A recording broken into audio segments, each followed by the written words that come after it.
Yes, yes, yes. It is the CastWorthy Podcast, and we are back at you. It is Super Bowl Sunday. I am Big Steve, aka Last of a Dying Breed, on the Twitter machine, joined today by the one and only VP of Research.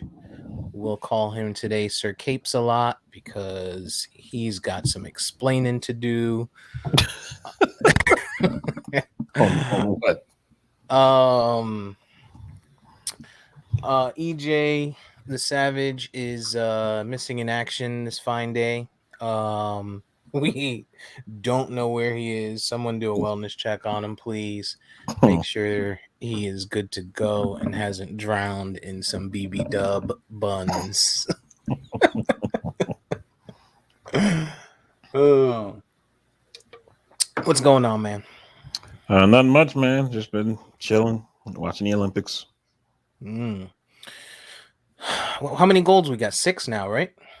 Last I saw it was 6. Let me pull up the medal count real quick here. And while I'm doing that, man, since it is Black History Month, shout out to Erin Jackson. She won a gold medal this morning in 500-meter speed skating. First Black woman to win speed skating gold. So, shout out to her. Yeah, U.S. is at 6 gold medals right now, and third in the overall medal count. Norway is first, shocker. Germany surprise. second, and then the U.S. is tied for total medals at 12 with the Netherlands. But the reason they have us in fourth is that the Netherlands and the U.S. both have 6 gold, but we have 5 silver, and they only have 4 silver. Gotcha. Okay. They the prop bet for the US was 8 gold. So I started to get in on it, but I don't watch enough Winter Olympics to know. But I know the prop was 8 for the United States. That was on the day of the opening ceremony. So who knows? It might have been a higher or lower number coming into it before that, but it ended at 8. And that's kind of why I ask, and I kind of just been watching to see how close, Vegas and these odds makers and stuff are pretty damn close on a lot of things. So just kind of get an idea how they are on the I would assume I don't watch that stuff either, like the winter sports. I only watch it when it's Olympics time. And most of the stuff I don't even care about. It's Olympics, it's only once every 4 years. So you kind of get wrapped up in it. You're like rooting for the country, that kind of thing like that.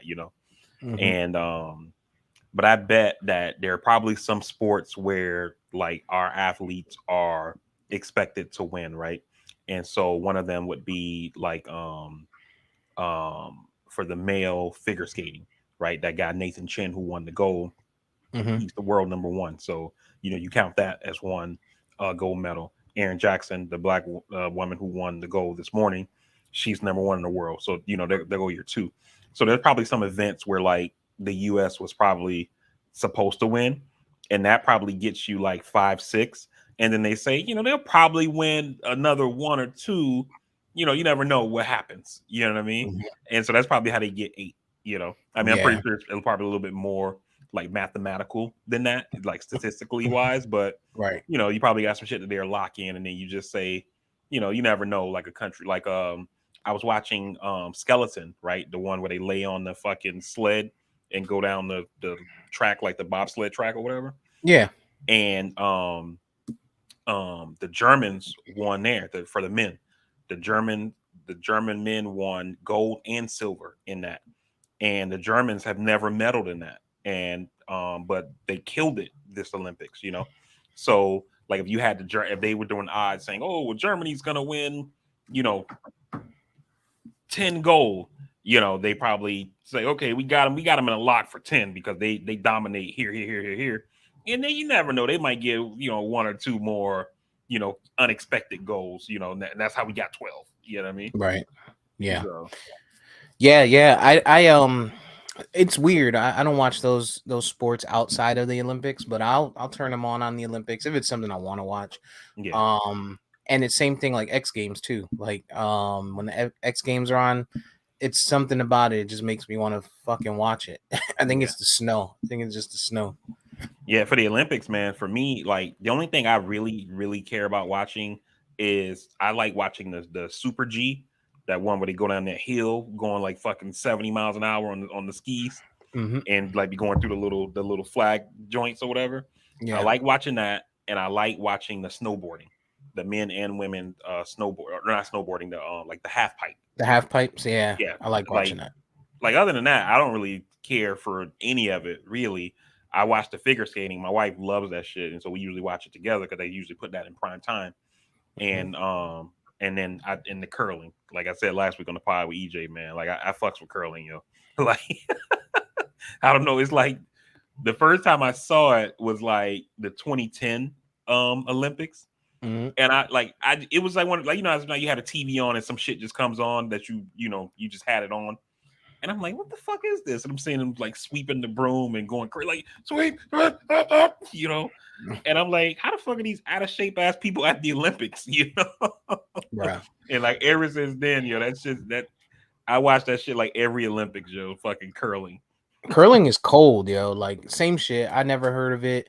And then somebody brought it up and mentioned it to me, and I saw it, and I'm like, "Oh shit, look at this motherfuckers!"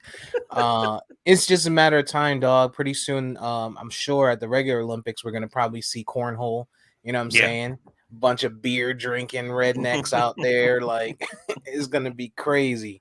Yeah. Because they probably got a professional league somewhere. They probably got to go through some kind of thing to make it an Olympic sport. I mean, the same way like with the snowboarding. That shit wasn't an Olympic sport until like 2002 or something like that. Yeah. No, there's professional cornhole now on TV. It's just I don't know that it makes it to the Olympics because the other countries haven't adopted it, you know, as much as the United States yet. But I'm sure they will. You know, as time goes on, it's now on ESPN. There's probably kids practicing that shit. No, it's on regular ESPN now too. I don't even think the Ocho is around anymore. I think the Ocho was made only for Miami. Like everyone else. No, that's from you never seen that movie Dodgeball? Oh, Dodgeball. Right. I was thinking what was the Ocho? I was thinking ESPN 3. Oh, like ESPN, like the Portes and shit. Yeah, that's what I was thinking. Oh shit. Yeah, so I've been watching that on and off. And you know, kind of just been getting geared up for the Super Bowl. Public service announcement to the women on Superbowl Sunday. Leave your men the fuck alone. You gonna get them for 6 months. 6 months worth of Sundays after today. Give them the last day. Like this is like a fucking holiday for us. After today, we don't get professional football for 6 months. Leave us the fuck alone, dog. Man, I'm excited for this one, man. You know, I think, you know, I like some, you know, the last, I don't know, 20 years for me, it's usually my team's never in it. So I'm usually just rooting against Tom Brady. You know, most years I don't have a dog in the fight. You know, every now and then you like the year when it was Indy versus the Saints. I was like, yo, you know, I want to see Peyton get one. You know, like this dude needs to win the Super Bowl. You know, because of all the work he's put in, et cetera, you know. You know, but most years I kind of don't care who wins. You know, but this year, like I feel like the storylines are like really good. Like you got, you know, the old veteran who's been chasing this shit forever, never got a playoff win. And Matt Stafford, now he's in a Super Bowl. And, you know, the young gunner and Joe Burrow, you know, team hasn't been to the Super Bowl in 30-some years. And now here they are. And, you know, he seems like he's going to be the future of the league along with Mahomes and Josh Allen and all those other guys. You know, so it's just all these great storylines that just kind of line up for the Super Bowl that really makes it interesting. And then, like, I feel like for this Super Bowl, I can't even check out because, you know, like I could watch the first half and then it's like, okay, here comes Guns N' Roses. Let me go ahead and go to the bathroom, get something to eat, you know, whatever. You know what I mean? Right. But now you got this fucking, what should be a phenomenal fucking halftime show. So it's like, you can't check out this Super Bowl. Thanks, Jay-Z.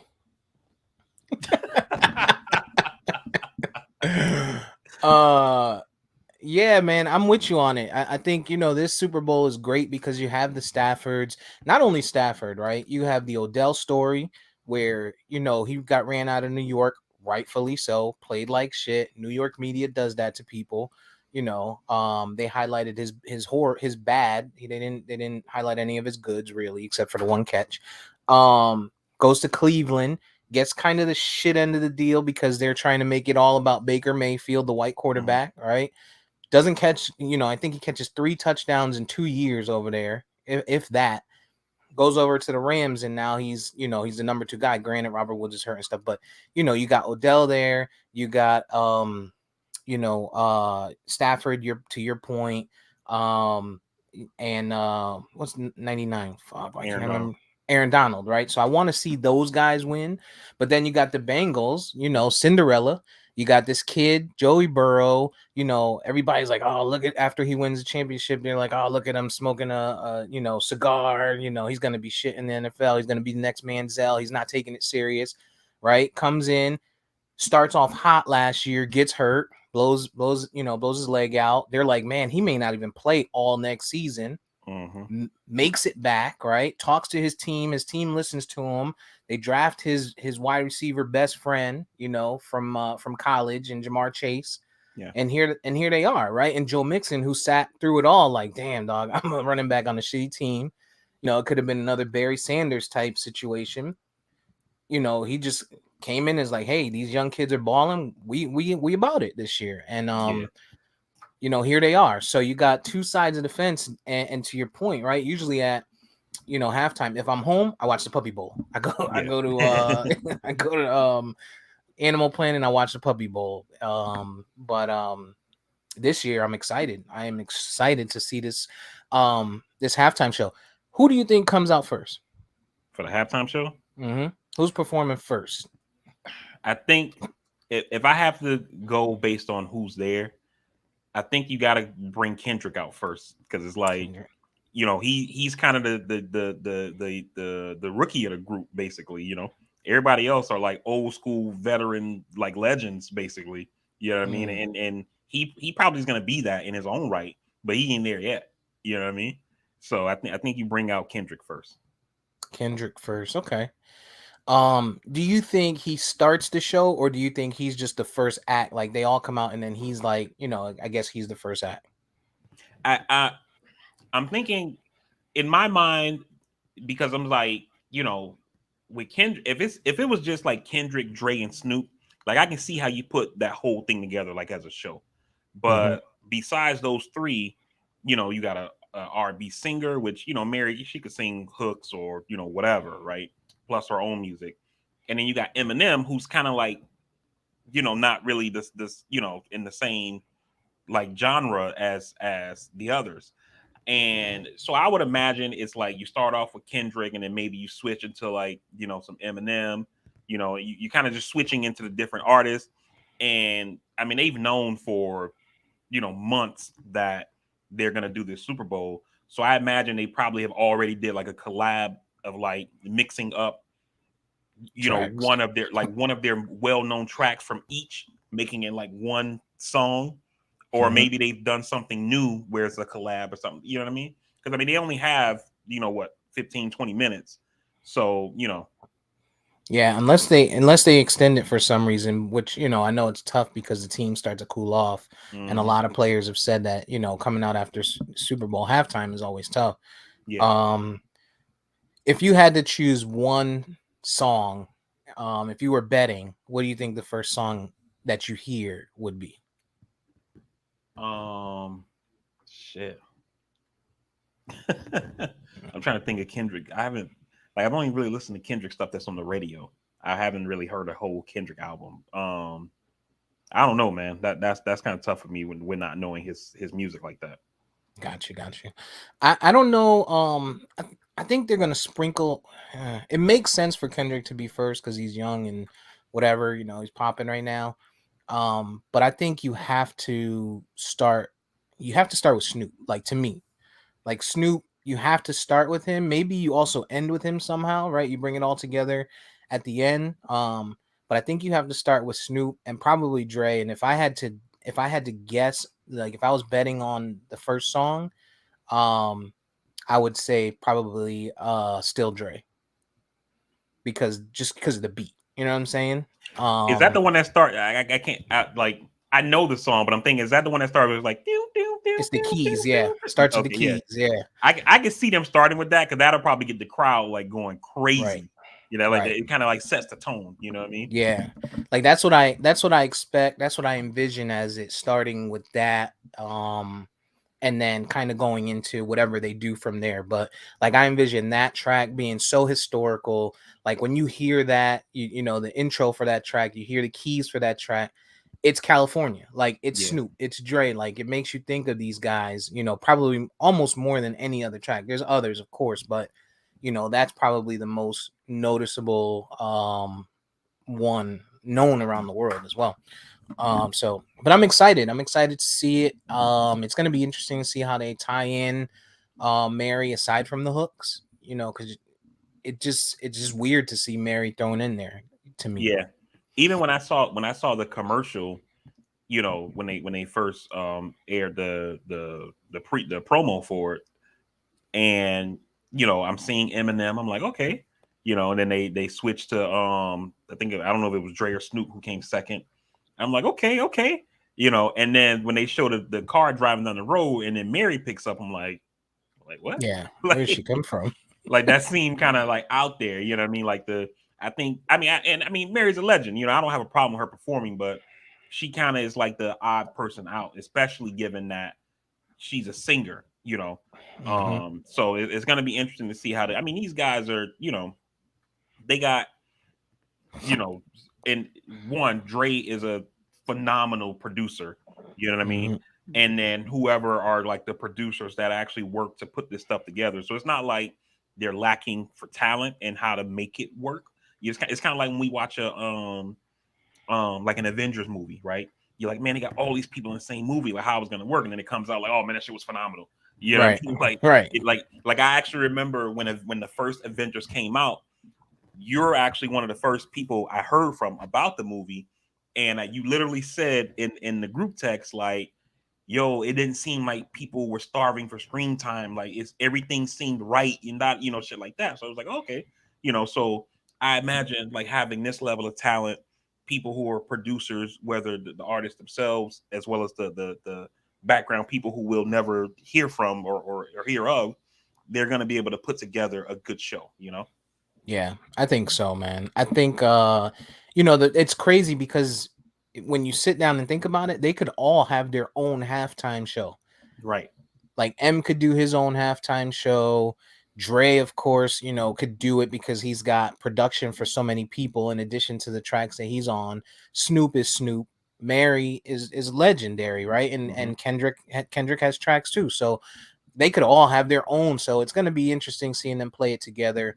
Um, the last thing that I ask of you on this one is, do you think, right, somehow 50 Cent makes his way into the halftime show with Eminem?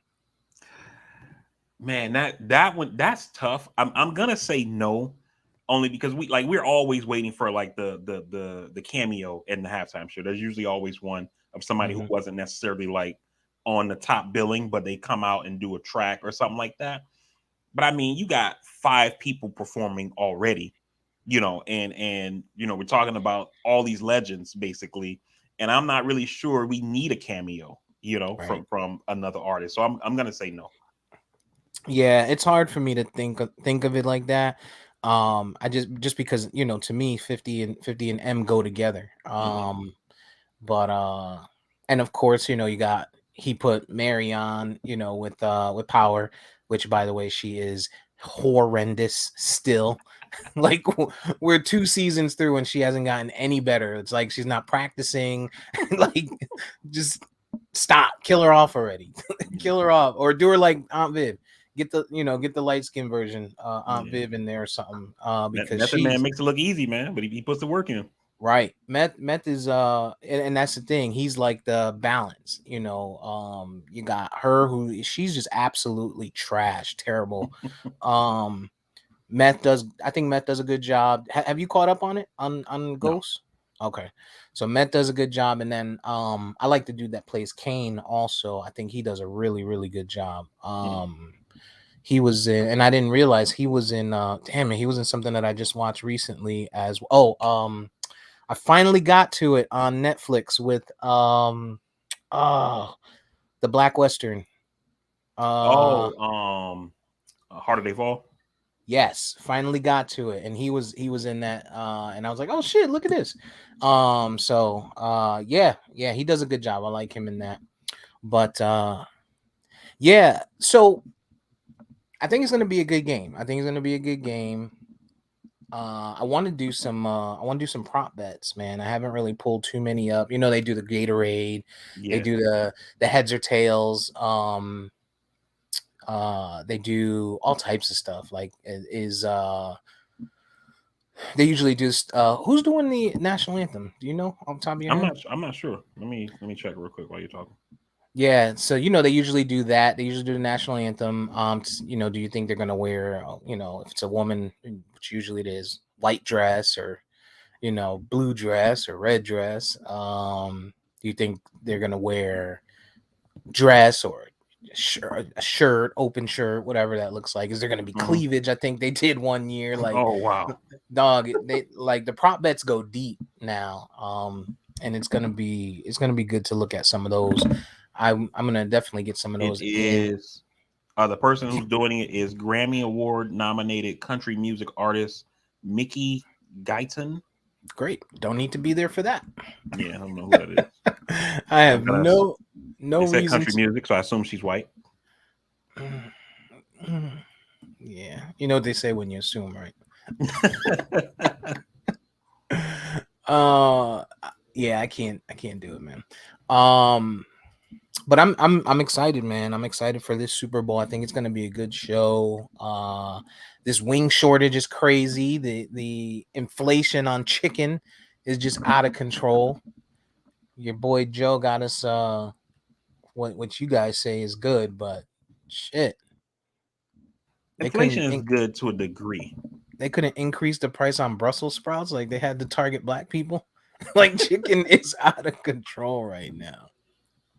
Oh wow, I was wrong. Mickey Guyton is not white. There you go. I told you, when you assume. What is? But not. Is it a woman? Yeah, it's a woman. Okay, so she's a black woman. Black woman. Okay, she could have been Asian. Yeah, she looks black. She's light skinned. She's light skinned. Okay. So the spread on this game, I know you're chomping at the bit to get to inflation. And Joe with his crack pipes. The spread on this game is the Rams are favored 4.5. They're the home team, of course, and they're in their home stadium. Is that final for the spread? Home cooking. I mean, it can change up until, but this is where it's at right now. I mean, we're 6 hours prior to the game. So, but yeah, 4.5. What do you think on that? I think that's fair. Especially when you think about the teams overall. You got the Rams to have a really good defense. Aaron Donald's a monster. And the Bengals O-line is horrendous. And now you got to commit 2 guys just to Aaron Donald and then have the rest of that O-line coming after you. Have Vaughn Miller coming after you. So I think the defense is actually gonna do some work for the Rams in this game. So yeah, I think 4.5 is good. Okay. All right. Yeah, I think 4.5 is fair. Man, Cincinnati's just been so good lately. So it just makes it tough to just be like, oh yeah, he's definitely gonna, 4.5 is good. They should be the underdog. But I guess, being home makes it a little bit more of a, I don't know what the word to use, but makes it more appealing, for the Rams. They got home cooking, and we always say that's a big thing. So right. And then the thing too about the Rams being home that's a little bit different is that we've all seen the like the stuff on social media saying like how can people afford to go to the game because we're showing like how much the average price for each section or whatever. But this is LA, you know what I mean, where you got a lot of people out there who got it, you know what I mean. So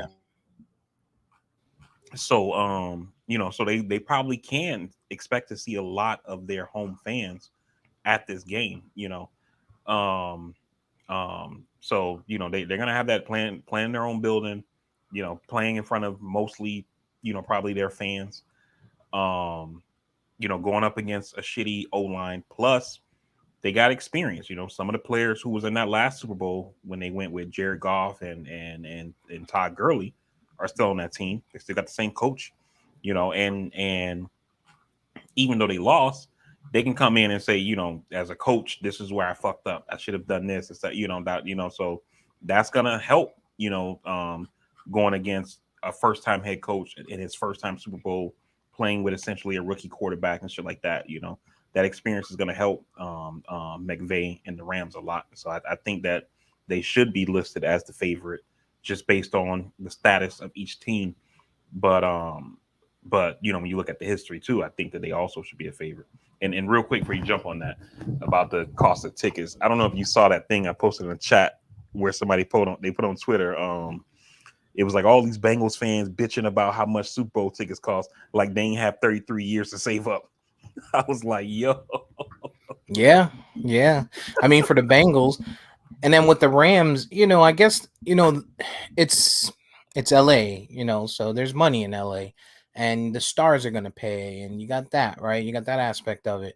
The weird thing, or the different thing about, so like last year, right? And unfortunately, I think it was last year. Yeah, last year. But unfortunately, it was kind of locked down. But you had like Tampa Bay playing in Tampa Bay. You know what I mean? They played there.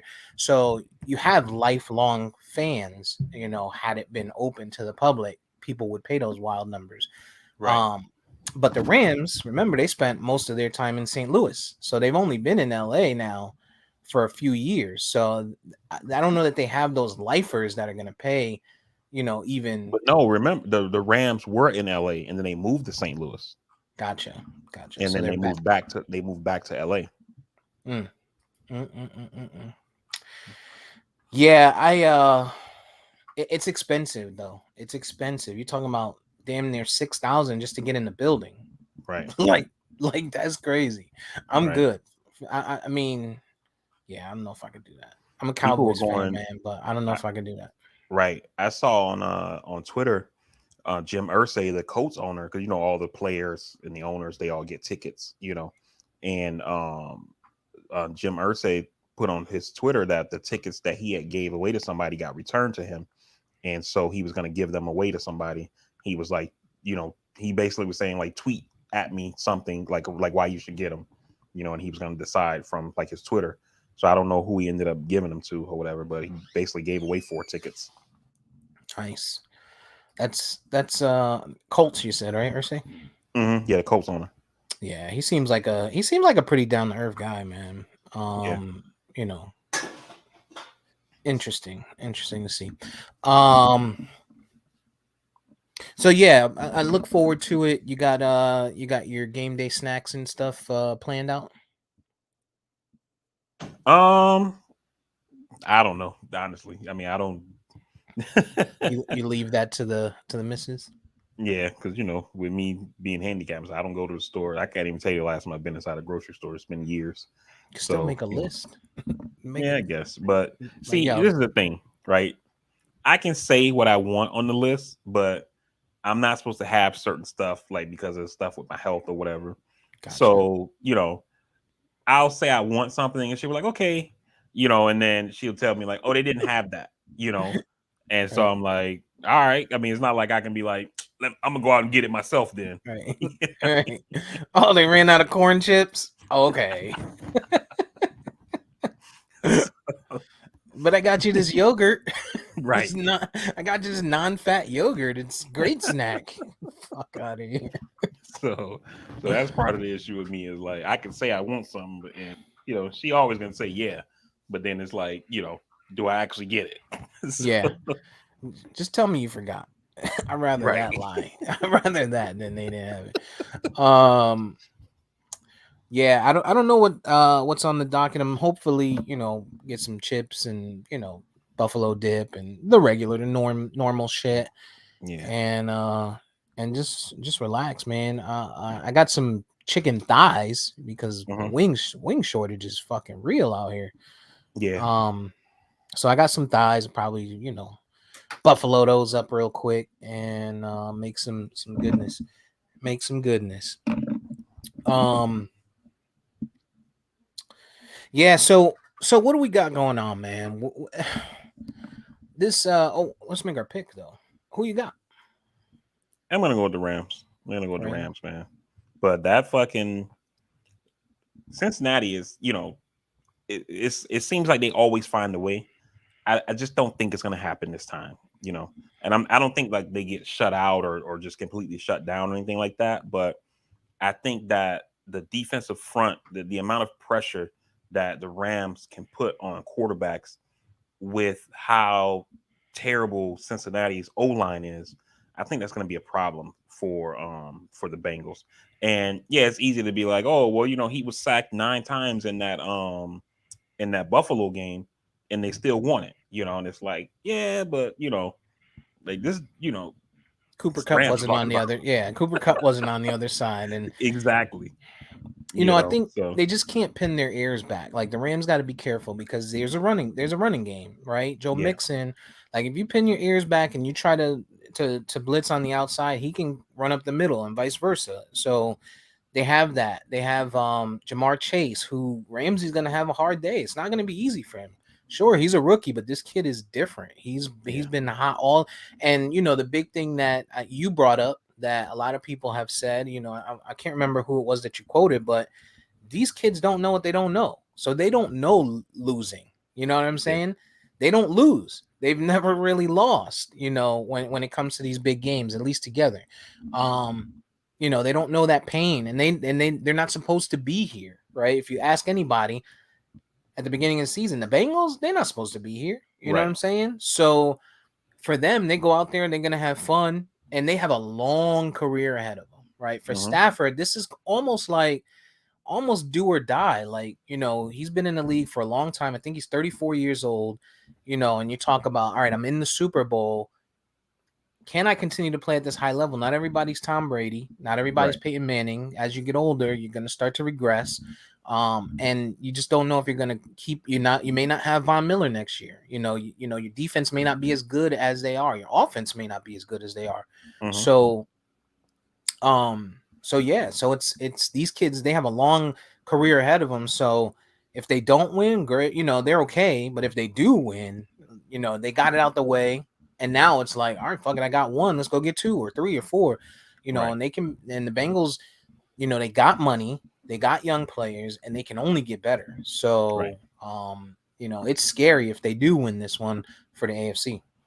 And the thing too about both teams that like you mentioned early when you talked about them, the Bengals listening to Joe Burrow when he was like, "Yo, go get my guy," and a lot of teams don't do that. You see, like Mm-hmm. you look at those Patriot years with Brady, and Brady's like, "Yo, go give me a receiver." Boom, they went and got Moss. He tells Bruce Arians, "Go get me AB, bring in Gronk." And boom, they have success. You know what I mean? So sometimes you need to listen to what your quarterback is telling you. Like if you think about like Seattle, for example, Russell Wilson's telling them like, yo, I can't keep taking all these fucking hits. Like you guys need to beef up this O line. They're like, yeah, I mean, let us handle the personnel decisions, man. You just worry about, shut up and dribble. You know what I mean? Yeah, right, exactly. And Go get your finger right. right. And then on the other end, on the Ram side, right? I think teams can sometimes be like politicians, thinking like, we got to do it this certain way because this is what the fans want. They try to quote unquote build the right way. Mm-hmm. And the Rams is like, fuck that. The Rams, since 2018, have given up 6 first-round picks to build this team. They don't have another first-round draft pick until the 2026 draft because Yeah, of they got all the moves they made for Ramsey and Von Miller. Von Miller and Matt Stafford, etc. They don't have a Mhm. first round draft pick until 2026 unless they make a trade somehow and acquire one. Mhm. But at the end of the day, they're in the Super Bowl. Right. They got a good chance of winning it. And Yep. so, whereas, yeah, it's nice to say, oh, we built it the right way, and we got all these players and this youth and et cetera, et cetera.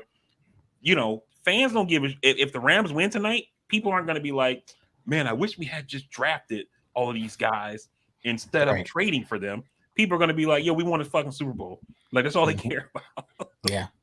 Yeah. I mean, if you think about it, right, put it into perspective. If the Rams win tonight, great. You don't have first round picks. The Lakers, though, right? People are like, damn, we don't have any picks. And these guys are getting old. Brown is Yeah. old, and we're not. So, you got two different, even though they got the bubble victory, they won a championship from it. But, the Lakers is a franchise where it's short lived. Like, what have you done for me lately? They're used to winning, right? Mm-hmm. So we win. So it's sort of like the Yankees, same thing, right? We're paying all this talent, we're bringing in all these stars. Where's the return on investment here? Yeah. Boston, same type of thing. When the Rams, they're just not used to winning, so they paid this up, and now they're here. And I think it's a huge letdown if they don't win. I mean, it's great saying we got there, but I think it's a letdown. But I'm on the Burrow bus, man. I'm on Joey Badass. It's the real Joey Badass there, man. I'm taking the Bengals. I feel like the Rams will win, but I'm rolling with the Bengals. It's my Yeah. team for tonight, and I'm gonna probably put a bet on them at that 4.5 mark for And, sure. and like we were saying pre-production, man, Zach Taylor, the head coach, this is a contract year for him. So if they fuck Hmm. around and win, whoo baby. Yeah, yeah. He's Break the out the lowest wallet. paid. He's the lowest paid head coach in the NFL right now. So yeah, he Yeah, fucking around and win tonight. break the checkbook out. Yeah. Yeah, he'll be all right. He'll be all right. Tell the owner like, hey, write a number on the paper and then just times it by 2, and then go and bring it to me. I'll sign Yeah. No, you write a number on the paper and add another zero to it, it. and Right. then and maybe we'll have that conversation. Um. So yeah, man. What do we got going on right now? Aside from the Super Bowl, you got Putin is out there Putin. Yeah. Uh, Joe has made some stern remarks on that. We had some fun stuff happen this week where some news, fake news hit the internet about Joe Biden giving out crack pipes, and it just read wrong. So, give us a little update on what's going on on the political front. I mean, on the Putin front, the U.S. Said Friday they're urging U.S. citizens to leave Ukraine. They're saying that they believe that Putin could invade Ukraine basically at any point now. They think that he might do it before the Olympics over. And the reason they keep stressing the Olympics is that for like the past like 30 years or something like that, there's like this thing they do through the UN where it's like when the Olympics is happening, they have like a truce, like a cease of hostilities to kind of like promote peace and all that kind of thing like that. The peace treaty. And yeah, it was not. I don't know if countries have to sign on to it, but it's one of those things that basically it's kind of like remember in The Wire, like you don't get nobody on Sunday. Yeah. You know what I mean? And then they shot at Omar's grandma on the church Sunday. Mhm. The Sunday truce, I think they called it. So it's kind of like that for the Olympics. You know what I mean? So I don't know if it's necessarily like a treaty that countries have signed on to, but it's one of those things. Like, all right, it's the Olympics. We're gonna chill for these 2 weeks, and then we'll get back to it. But some Right. people think that they're saying that they think Putin might actually invade while the Olympics are still going on. So the Biden administration has urged Americans who are in Ukraine to leave, and if they need help, like they can't pay for a ticket or something like that, they need to go to the embassy. They have programs already set up where the government essentially gives you the money for a ticket, and you got to pay it back at some later date or whatever. Um, Biden spoke with Putin by phone yesterday. They, according to the readout, they talked for like a little bit over an hour. So Biden has continued to say what he's been saying, which is if Putin invades, there's going to be a big response. So, and some people think that that's why Putin hasn't invaded yet. I heard Richard Haas, who's a foreign policy expert. He's the chairman of the Council on Foreign Relations, and he said he thinks that Putin has made a mixed calculation where He's done shit to Georgia, the country of Georgia, when Bush was president, and we really didn't do anything. And then he took Crimea from Ukraine when Obama was president back in 2014, and the Obama administration didn't do shit. I mean, they did sanctions and things like that, but they weren't like anything big, strong, right? And so while Trump was president, he was just doing whatever the fuck he wanted. And now it's kind of like you're using that history to inform your decision making. Well, I've done this, I've done that. They've never done. I'm constantly stepping over the line. Nobody checks me, so fuck it, And then now Biden is like, hey, you can't be no more line stepping. You know what I mean? Right. And so now, we don't know. We'll see what happens, but that's what's happening there. It's driving the stock market crazy. This weekend, Biden is also up at Camp David. He's supposed to be doing a deep dive on some of his Supreme Court potential nominees. The same names keep floating around in the media. The same like top 3 or 4.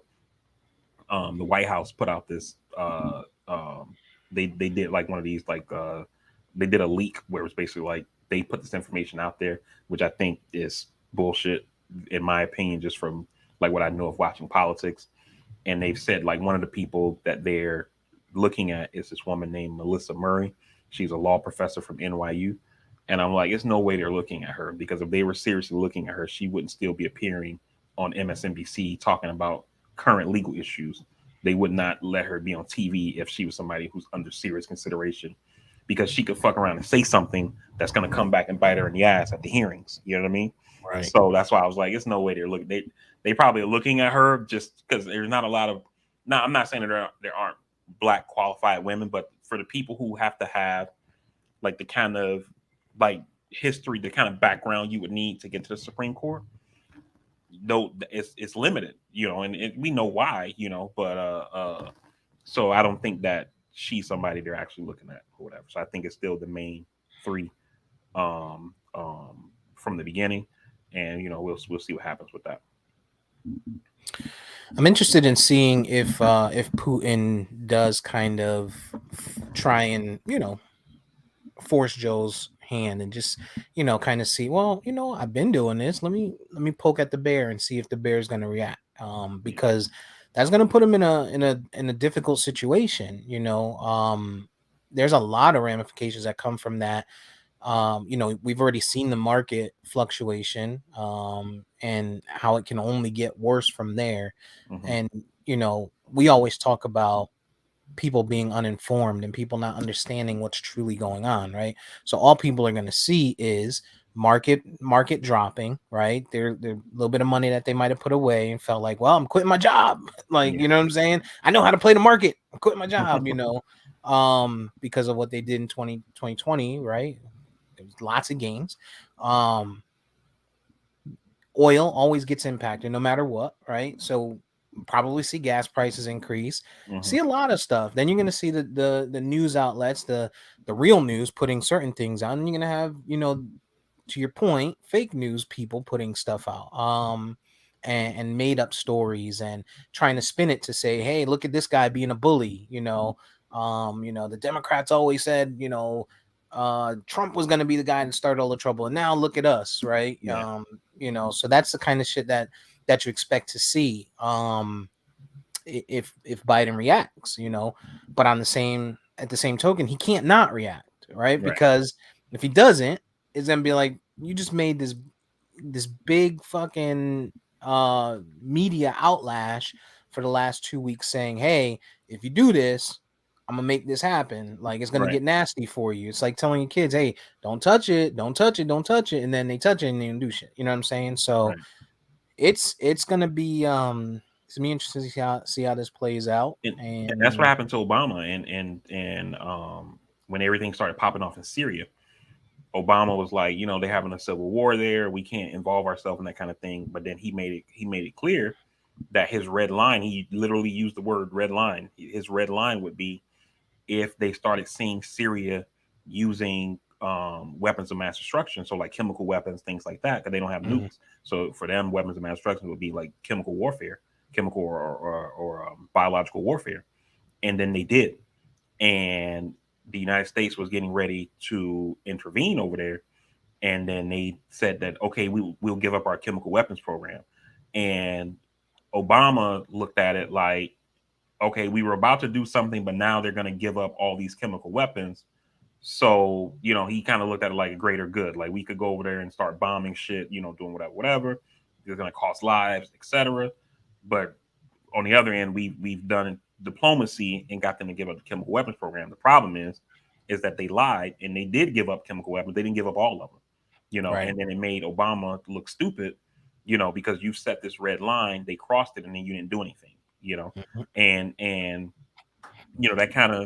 that kind of sets a precedent for other countries. You know what I mean? Like, it's like I, I find it funny like how often I refer back to The Wire because I feel like they have so many references where it fits, and there's like that one scene when after Omar has Omar has robbed Marlo a couple times, and Marlo says, like, what's the point of having a crown if you're always getting your shit took? You know what Mhm. I mean? Like, and that's kind of what happened with this Syria in Obama situation where you basically say this is how it's gonna be, and then they cross the line and you don't do anything. Yeah. Yeah. I think hopefully, a lot of what Joe does comes from those experiences. People, a lot of people downplay that time that he sat under Obama. Not people that are fairly savvy, and it doesn't even have to be politically savvy. You could just be savvy in the sense of how life works, how business works. Mm-hmm. If you're sitting under somebody, and then there's a reason you're gathering and taking in everything that you see and everything that you experience, and then you take that experience into said role or into that role, in this case the presidency. So I'm sure there was a lot to learn in that 8-year span, and we should see how this all Right. plays out. And that's a good point, is because one thing you hear a lot when you consume political media is people will say things like politics is like the only gig where people think inexperience is important. You always hear people talk about fresh face, new ideas, and I'm not saying that stuff is not important, right? But as much as I like somebody like an AOC, for an example, right? If AOC, because of her, her populist policy beliefs and things like that, made her way to the presidency, and some kind of world conflict like this is happening, and that's why you see people run those commercials where they talk about who do you want taking that 3 a.m. phone call and that kind of Hmm. thing. Like yeah, there's some crisis around the world, and you got this person who's a novice in office. What are they going to do versus a guy like Biden who has 50 years of political experience? And then, it's not even just that time under Obama, like you said. When you look at Biden's resume, the majority of time that Biden was in the Senate, the two big committees that he was on, he was chairman of the Judiciary Committee, which is the committee that does the confirmation hearings for judges and things like that. They oversee the judiciary. So he has a shit ton of experience there, Hmm. and then he was also chairman of the Senate Foreign Relations Committee, which oversees the State Department and U.S. foreign policy. You know what I mean? And that Hmm. was part of the reason why Obama picked him, because the thinking was at the time, according to books about the Obama campaign, was there was all this shit happening domestically, and Obama was going to be basically handling the shit at home, and then he was going to put the foreign policy shit on Biden's plate, let him deal with world leaders and shit like that, because he had relationships with these people going Right. back, 20 years and shit, because he had been in the Senate for so long, and experience matters. And so now you have this crisis happening somewhere around the world, and the guy who's president is not a real estate developer from New York with no political experience. It's a guy who spent 36 years in the Senate working on foreign policy and 8 years as vice president. And that's not to say that he can't fuck it up. He absolutely can. You know what I mean? But there's a crisis when it's time for that 3 a.m. phone call. Do I want the guy who's a real estate developer, or the guy who has 30 something years of foreign policy experience? Right. You know what I mean? Right. No doubt. No doubt. Tell me about this. Tell me about the smoke kits. We had a long uh conversation about this for a few days. And I'm gonna give you my take of what happened. And then you can clarify what took place. So on the social media front, right, you see headlines and headlines and headlines and memes and jokes of, oh, Obama is providing crack pipes, to the black community. It's Black History Month. Perfect timing. And then a story comes out that says the Biden administration is kind of co-signing and providing a $19 million. This is what the original story said, is providing $19 million to companies and nonprofit organizations that will provide crack pipes and kits that included crack pipes to certain areas, and said areas, black areas, and that kind of bubbled up, and people are like, what? No, this can't be true. And it hits Fox News, right? And Fox News is a well-known outlet, whether they're known for making up bullshit or not. It's a well-known outlet. It's not like Joe's News, or some podcaster like us sitting on the ground just saying some shit. um it's a well-known news outlet, and so that causes people to question it. And then you got Republican senators and stuff like that kind of co-signing it on Twitter. So now it's like, oh shit, this has got to be real, right? Because these people are they're senators, right? They're people that vote on shit that impacts me every single day. So people are like, oh yeah, there's got to be some truth to this. Fast forward, and turns out that it was kind of there was some fake news in there. There was a little bit of what's the word I'm looking for? Fabrication, I guess you could say. Tell me a little bit about what actually took place. What it was in reality. So basically what happens here is that the HHS, or the Department of Health and Human Services, they basically had a grant program where the government is essentially going to give a grant to some type of, like nonprofit organization that is, in this case, working with people who are drug addicted, right? As part of this program, it was going to serve underserved communities, which is where they talk about like the black community, et cetera, right? And so usually when you see governments talking about like underserved communities, that kind of thing like that, they essentially mean that this was a program that likely already existed. They're expanding it to not only serve people of privilege, but people who live in poor neighborhoods, which normally include, people who look like us, right? And so a part of the program is that the government put out certain criteria that these organizations would have to be doing in order to get the money, right? And it was something like 20 different criteria, and one of them included what's called a smoke kit, which is a kit that allows for people to safely consume either methamphetamines or crack, right? And so people took that and said that the Biden administration is using government money to buy crack pipes, right? However, that was not true. It was a story that was written by a newspaper, or an online newspaper called the Washington Free Beacon, which is like a right-wing publication. It started there. It then got picked up by Fox News, and then it kind of spread like wildfire through Fox's misinformation machine.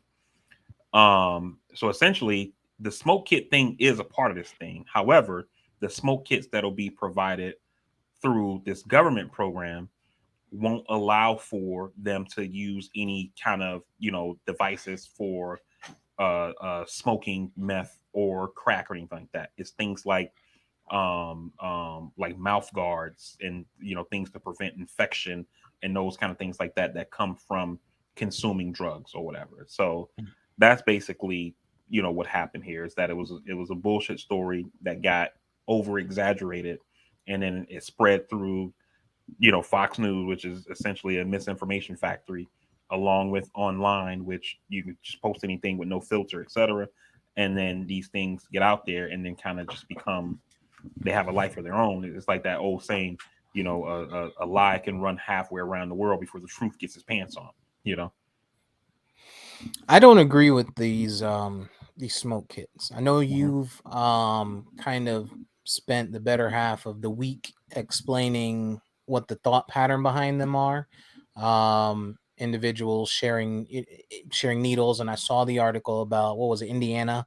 Was it Mhm. Indiana or Ohio? Yeah, One Indiana. of those, Indiana, where they implemented something like this, and they saw a severe decline in um overdoses No, and it was HIV.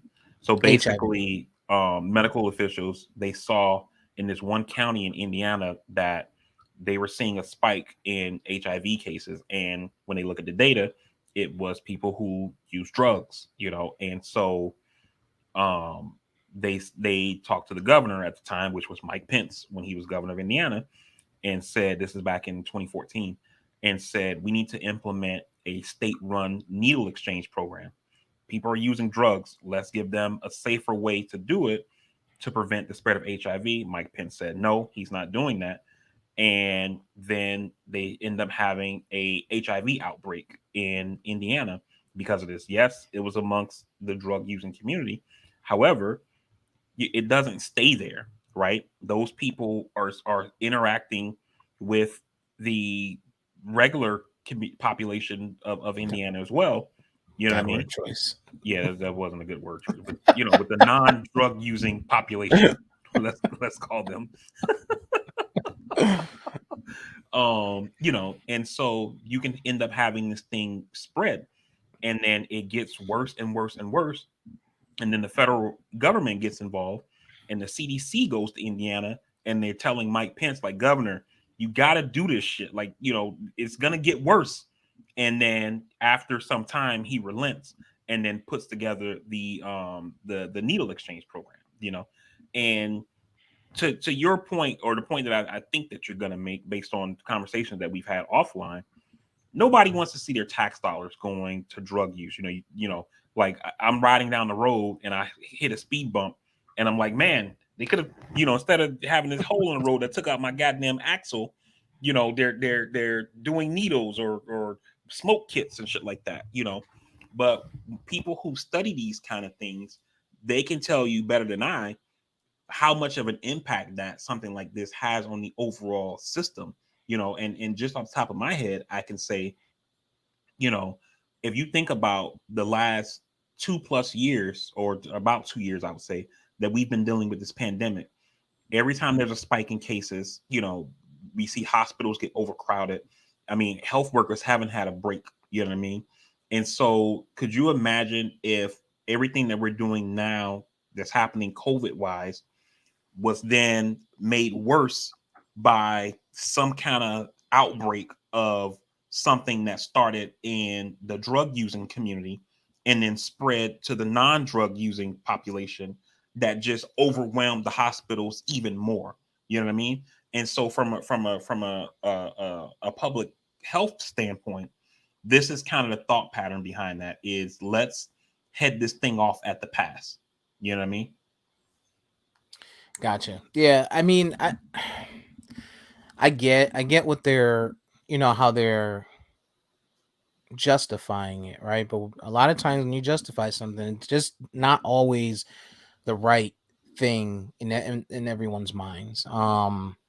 Again, to your point, I don't know what the sample size was, and I don't know if that's enough to say, hey, we're going to do this and we're going to put this much money into it, when you could be utilizing the money elsewhere. Drug programs. You know, you could have ways of stopping the drugs, get the drugs off the streets, and put the money into that somehow, some way. I'm sure they're already doing that, but additional funding never hurts. Right. When you And when you're and and, talking to, and about. and they are doing that. It's just, this is kind of like one of those it's kind of like one of those, like, both and things, right? So we're funding rehabilitation programs to try to get people clean, and then it's one of those things where it's like you're kind of meeting people where they are, right? So we're putting money into these programs to get people clean, and then we're also putting in monies in these programs that are gonna um um allow for a safer use, I guess I could say, of this drug of choice to prevent them from fucking up the health system. You know what I mean? Right. Right. Yeah, crack is bad for you, but we're gonna give you a good way to smoke that crack. And they're not doing the pipes. They're not doing it. The kits, like I said, they include things like infection control kind of things, like hand sanitizer and mouth guards and that kind of shit like that. Not any kind of pipes or nothing like that, like the original story suggested, or not even suggested, claimed.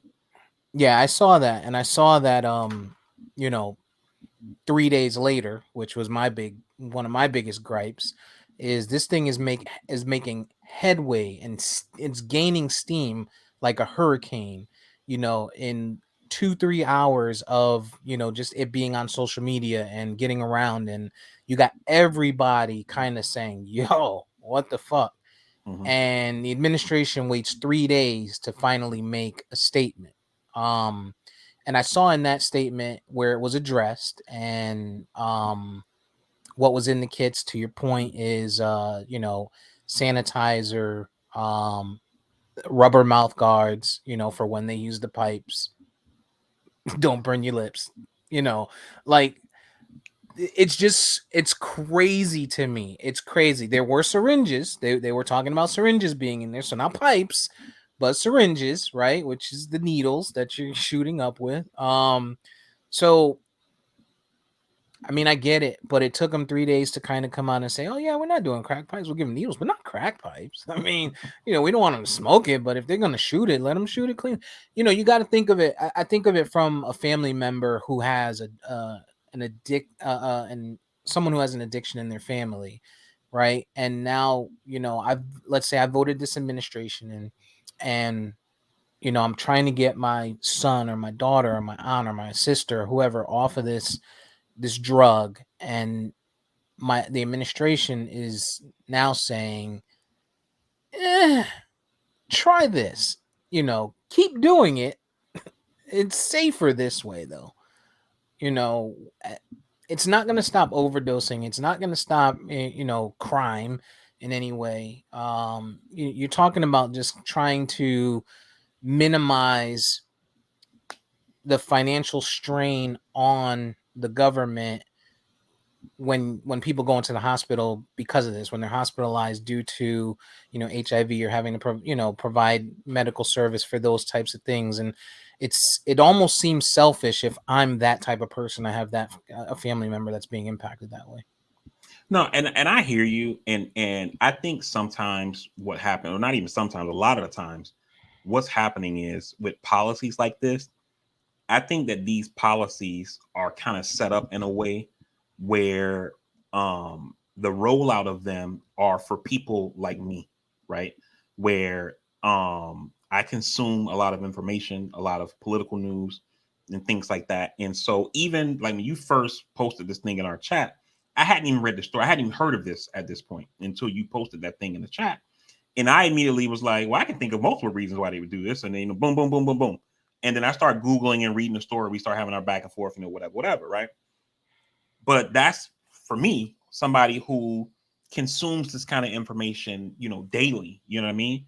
Whereas somebody like you, who you're not consuming it like that, this headline comes up and you're like, yo, what the fuck? You know what I mean? And maybe for a program like this, or not even a program like this, but maybe the government could, benefit itself by maybe having somebody on board who can say, how are people gonna feel about this in a negative way? And say, well, I think people could say, whoop, whoop, whoop, this, that, and that, crack pipes, et cetera, et cetera. And then when you announce the program, you announce it in a way saying, hey, we got this new program and here's what it does. And then here's this guy who runs this organization for getting people off of drugs, who's going to talk about why it's important to do it this way.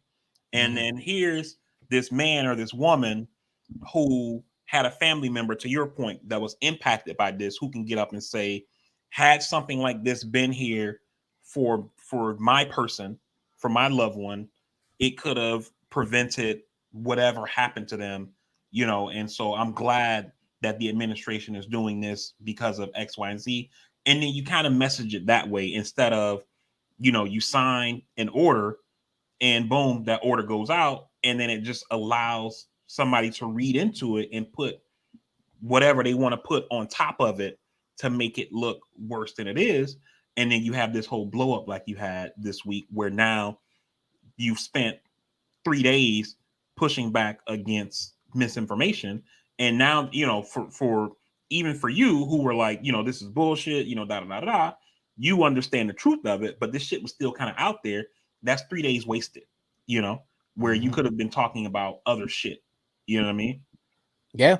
Not only 3 days wasted, but you also have there's a lot of people who are not going to seek the truth, right? Right. So come, 2 years from now or 3 years from now, whatever, when it's time to hit the polls, you're gonna have people that are gonna be like standing in line, maybe, right? And like, damn, man, what did Biden? Oh, remember when Biden gave all them crack pipes? You know what I'm saying? Like, that's the type of thing that I think about, and I know that they don't, everything that the administrations do, they don't have to highlight, they don't have to put out in front of people, but there's some like this is important to put something out, even if you don't do all the interviews.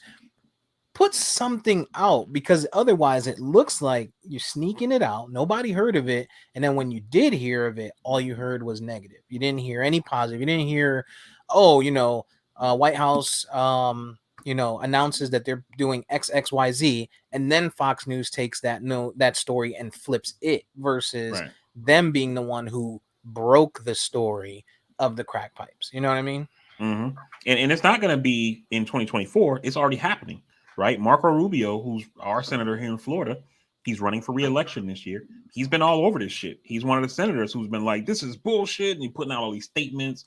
He released a video of himself talking about this on his Twitter like 2 or 3 times this week, 2 or 3 like separate times, and he's put out written statements and things like that. And, to your point about there are some people who aren't going to seek the truth, on the Democratic side, his opponent is going to be Val Demings, right? The congresswoman from Central Florida.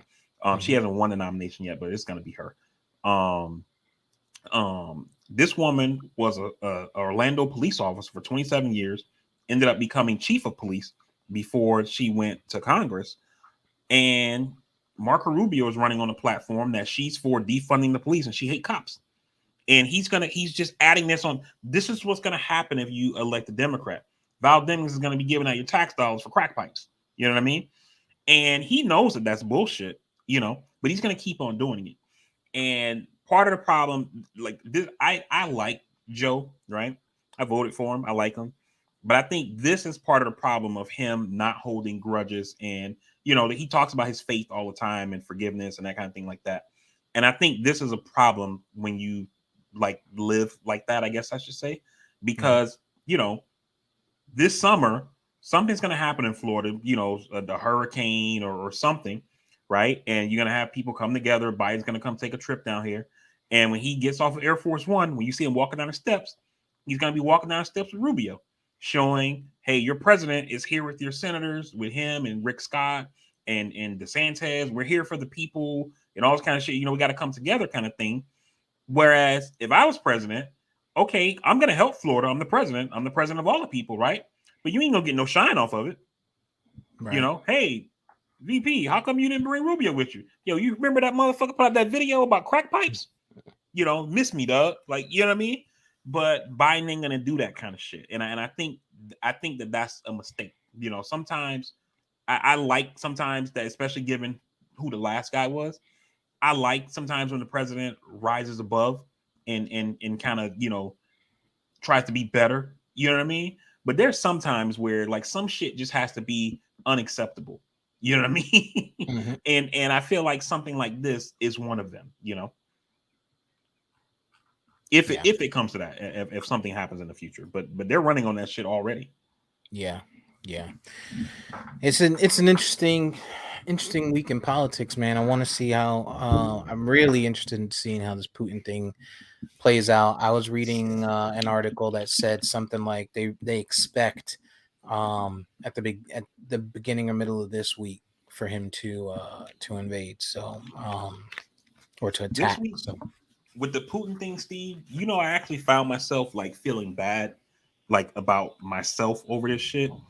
And the reason why is, like we talk on here offline, etc. about, and we both have, got into it about starting to get into the stock market, and I'm still super novice. I'm kind of learning as I'm going, you know what I mean?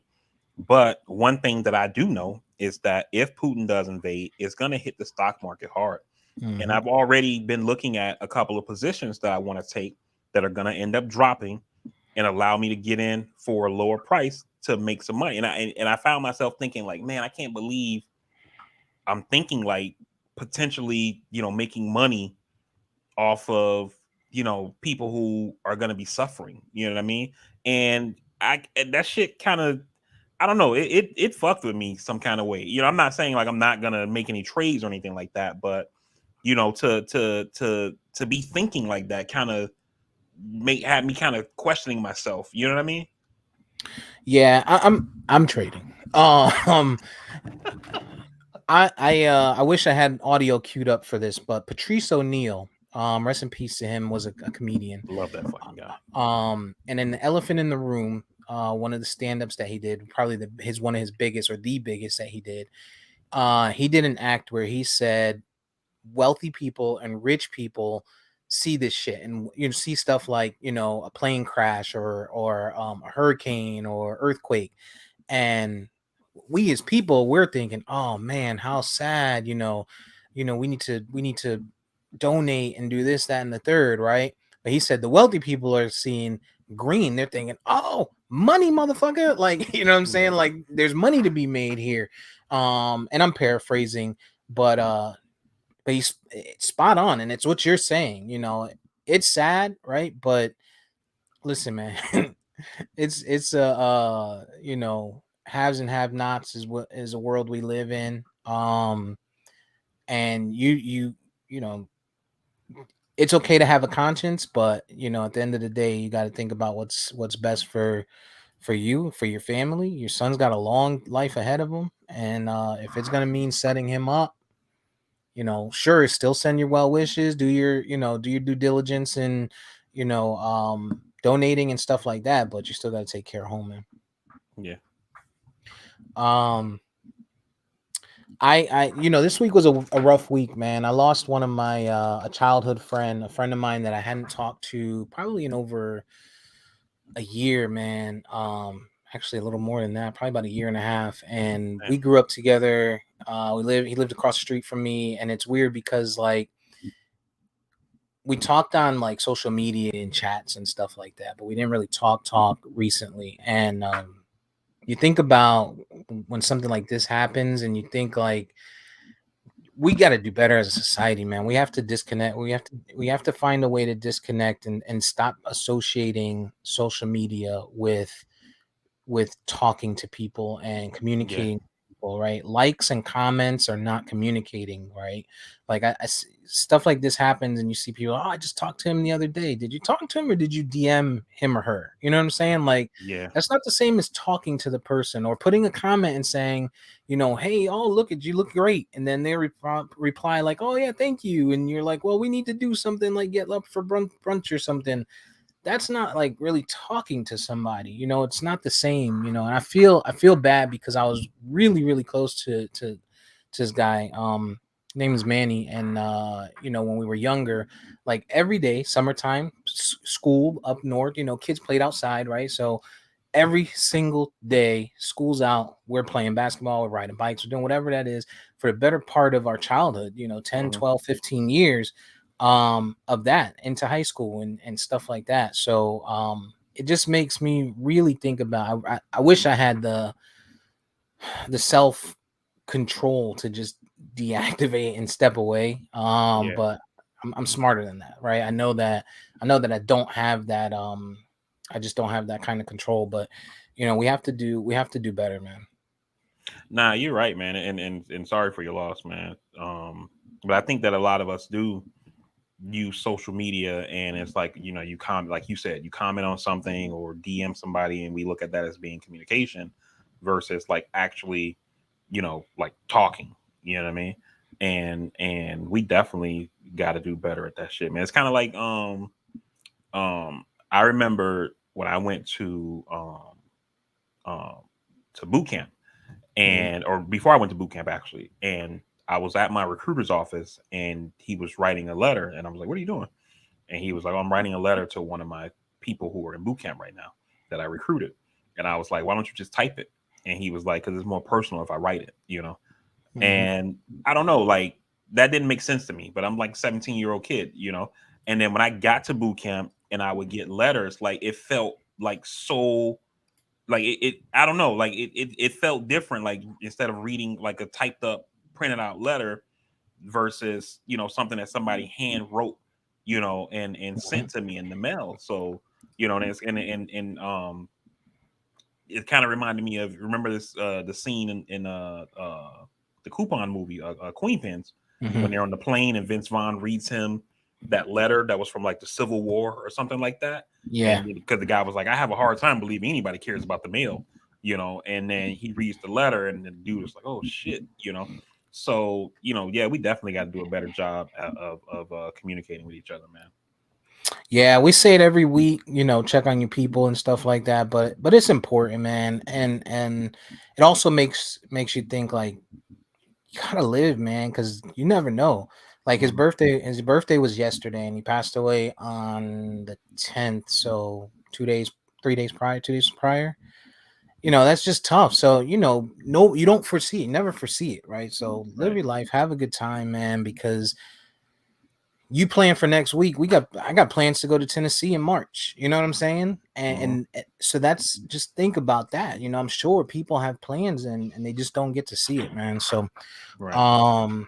check your people, man. Say what's up. Squash stupid beefs if there are any.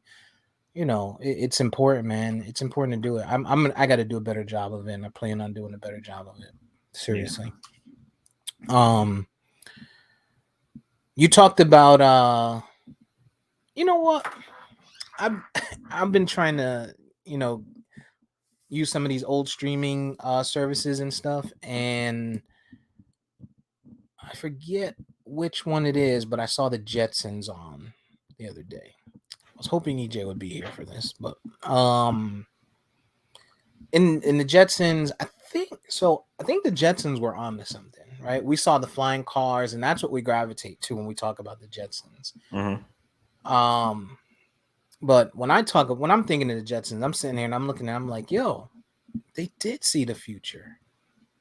So I start thinking, all right, Mr. Spacely and you know, and Cogswell, they expected their workers to work you know, around the clock, right? You got George Jetson, who was burnt out, constantly burnt out from work. His wife, Jane, no job, sitting at home with a maid. Like, yo, it's 2022. Like, I don't know. I think they were on to something, man. I think they were on to something.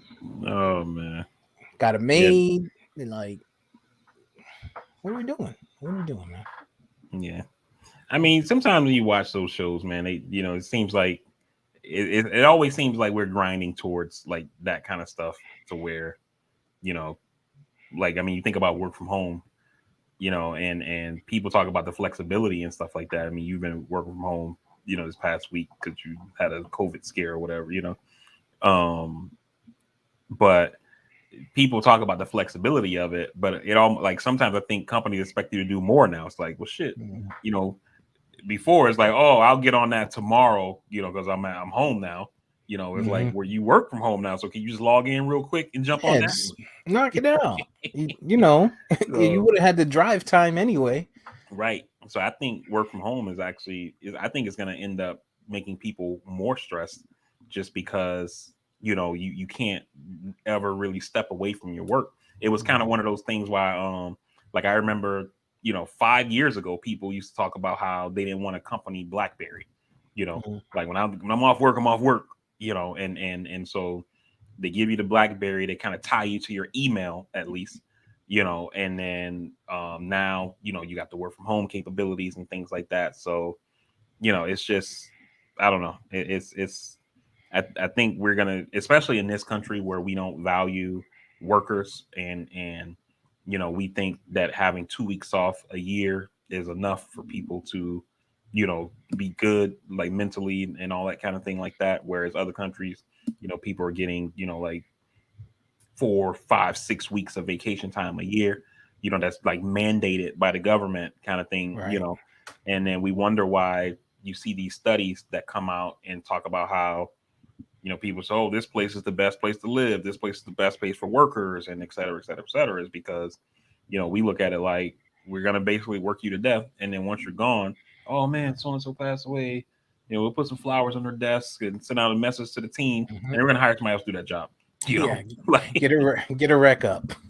so, it's just, I don't know. I think that, like, to kind of piggyback on your point about calling your people, making sure people are good, we have to kind of make sure we're good ourselves, because when people get to the end, if it's something that's not sudden, I bet they're not laying in bed, if it happens at home or in the hospital, wherever, and saying, man, I wish I had just worked a little more. Right. They're thinking, I wish I had spent more time with my family. I wish I had taken that trip. I wish that I went and saw that show, or the kind of things that you do to bring joy and fulfillment to your life. Not, I wish I worked more, Yeah. Yeah. It's yeah. You got to get out and enjoy, man. I went Yeah. yesterday to Eola downtown. And they were having pause in the park type of thing. I know you would have hated that, but pause in the park is what they basically did is they had pet owners and dog owners really all over Orlando came out. They had vendors, they had food trucks, they had stuff like that, and people were just walking their dogs and chilling and having a good time.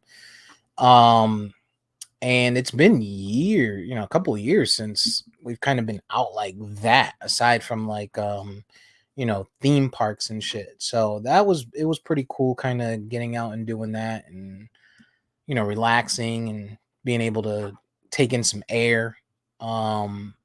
But you still see people that are conscious of it, right? So people that have masks on, you still see people take distancing and stuff like that. So while I think it's not in the news as much anymore, I think it's kind of been put into people's minds, and people still have the outlook on COVID. But being out like that, I mean, God, it just felt good. So I plan on getting back out there and living my life, man. That's and basically the basis of this.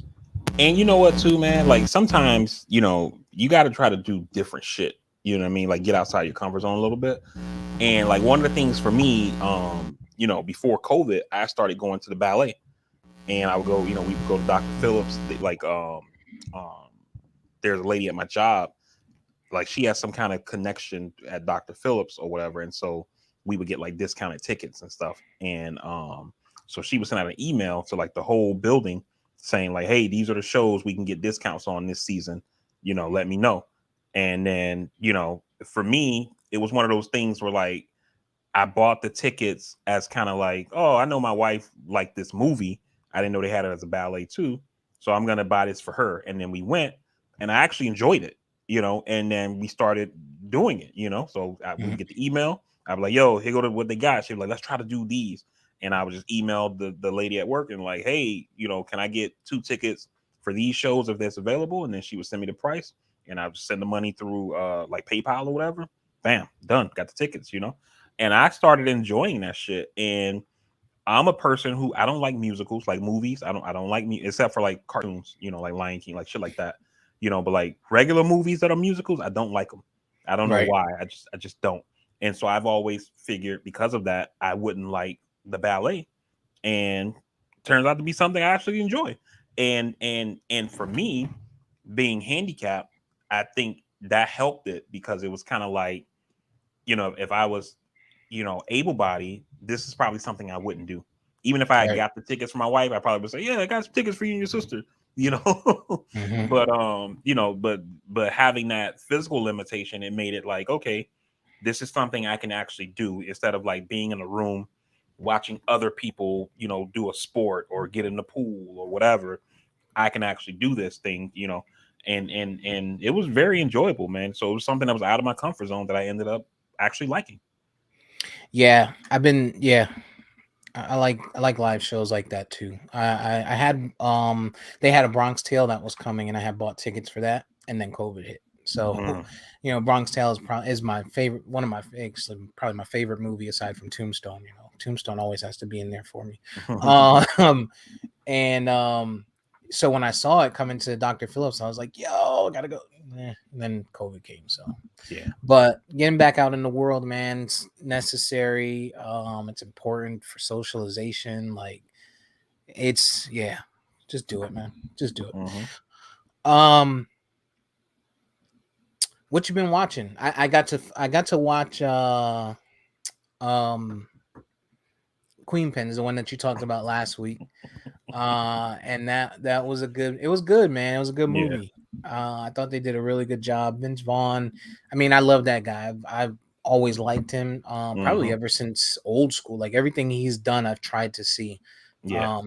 And I didn't even know that he was in this movie. So, but I thought it was pretty damn good, man. I saw it. Yeah, and for me, it was just one of those things when I watched it. Like I was sitting here one day and I didn't have shit to do, and let me put something on. And a lot of times when I just throw something on, I end up watching something I've already seen before. But this time I kind of was scrolling. I was like, oh, I like Christian Bale. I'll check it out, And I watched it and loved it, man. I was laughing my ass off, and to the car scene, it's just like, I mean, I've watched that one scene probably 4 or 5 times already, and I'd laugh every time. Like even I know it's coming, and I still am laughing my ass off. I was in tears watching that shit. Tears. Oh man. That dude said, he said, Simon, I just want to let you know I'm prepared to take this all the way. Oh my god, yeah. It's funny because like you don't realize it's weird. It's crazy how much a beard or just something like that, something so subtle makes such a difference in somebody's face, right? Because this guy he's in Cobra Kai, and I didn't even know that was him until afterwards when you were like, oh, I don't know if he's in any other movies. I put in IMDb, and it's like Cobra Kai, and I'm like, he wasn't in Cobra Kai, and then I looked his face up, and I'm like, oh shit, that is the guy from Cobra Kai. He just doesn't have a beard, he doesn't have long hair, looks like a whole different person. But that shit was funny, man. It was a good movie. It was a good movie. That was a good recommendation. I really liked it, man. I really liked it, yo. Yeah. What else you been watching? But that's okay. I watched this new movie. It's a Warner Brothers joint on HBO called Kimmy with Zoe Kravitz. And the movie was kind of like it was all right. It wasn't like, it's probably nothing I'll watch again. Basically, the movie is about she works for this company that's like they make like Alexas or Series kind of, but they have their own called Kimmy, and it's basically an Alexa, But they were saying the difference between this company and the other companies is that like the other companies are using like algorithms to make it good, whereas they use people who are listening to the interactions to make sure that the device is doing what people want to do. And so over her work, she's listening to one of the Kimmy things, and she overhears a murder. And so so she's trying to report it, and like there's all these people coming after her and shit like that or whatever. So it's one of those kind of things. But the movie itself is, like I said, it's all right, but it's only an hour and a half, and I wondered if that's what they meant for it to be, or if like COVID made them like not completely finish it, and they were like, we had enough to put the movie out, Right. Kind of forced it out. Yeah, but it was, like I said, it was straight. And then they got a scene with Zoe Kravitz, and I was kind of like,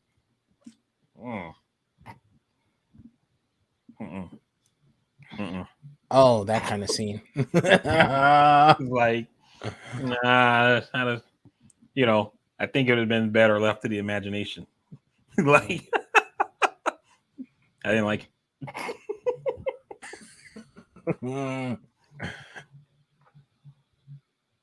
Yeah, I didn't like it.